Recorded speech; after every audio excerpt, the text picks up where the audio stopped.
After 7 years of searching for their missing son, the Maddux family finally had an answer. Josh was dead. They could finally bury him, say their last goodbyes, and begin to move on.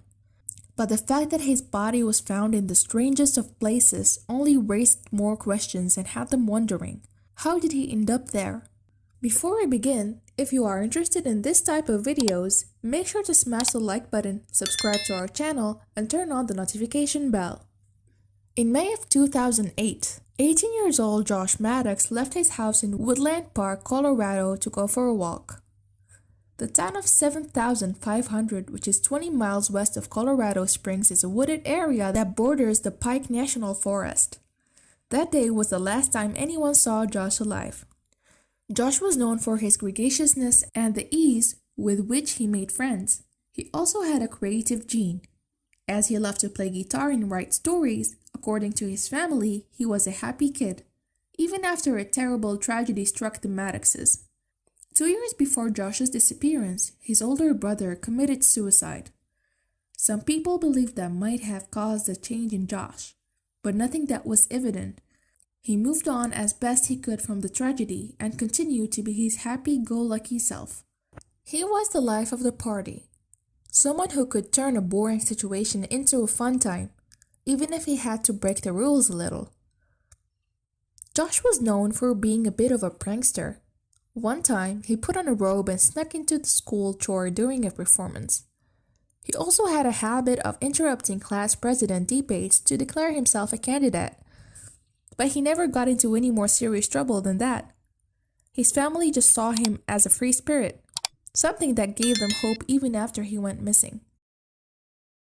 He always told us he was going to have a great adventure and he may not talk to us for a while, said Kate Maddux, Josh's older sister. When he said a while, we thought maybe a few years. But after months turned into years and there was no sign of him, it became clear something had gone terribly wrong. Nevertheless, his family didn't lose hope. Josh's father, Mike, never stopped looking for his son. He searched every campground of the National Forest and regularly visited homeless shelters in Colorado Springs. Even after he and his wife divorced and moved out of town, he kept the house in Woodland Park, figuring it was the place Josh would go if he returned home. But in September of 2015, he finally knew this was never going to happen. A quarter-mile from the Maddux home, a historic cabin was being torn down to make way for new developments in the area. Construction workers were peeling back a steel fireplace insert when they made a grisly discovery inside the stone chimney. A dead body frozen in fetal position. It did not take authorities long to determine its identity.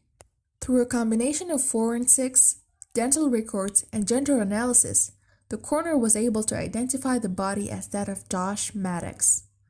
When his family was notified, they were shocked. "I about had a heart attack," said Mike Maddux.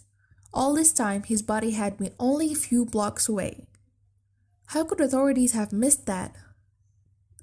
After Josh was reported as missing, police searched the town and neighboring counties. But it happened no one searched inside the cabin. The place had been abandoned since 2005, and its owner only used it for storage. He did, however, recall a rank smell the last few times he went inside.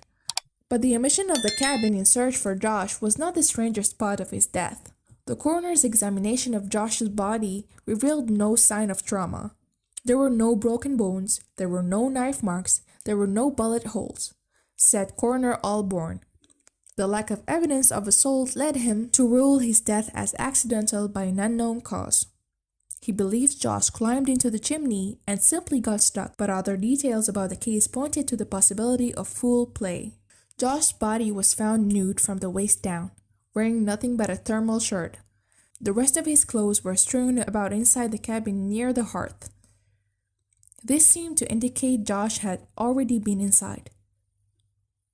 The cabin's owner, Chuck Murphy, doesn't believe the teen came down to the chimney, suspecting instead someone forced him into it.